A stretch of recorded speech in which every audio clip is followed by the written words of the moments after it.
magkaka-budget season na kasi. Yes.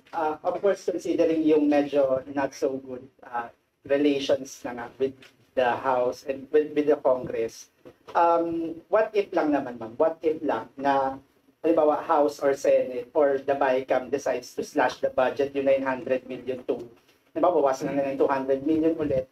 I mean, would that still be enough? Halimbawa 700 million na lang yung matira sa budget nyo. Do you think na enough pa rin ba siya para mapagkasya sa mga programa na nakaline sa inyo for this? Well, the Office of the Vice President is ready for any eventuality. So kung babawasan nila or ibabalik nila sa 733 million for 2025, we cannot do anything, but we will proceed. We will still pursue the programs that we already have. So on Magnegosyo Taday, Dempsey, just to give you an answer, yes, I'm correct. It was the same 39.6 million for 2026. Si Senator Sherwin Gatchalian, nagsabi na siya, ma'am, na willing ang Senate Committee on Finance na i-approve yung budget ng OVP basta't walang confidential fund. Ano pong reaction niya dito? Oh yes, thank you.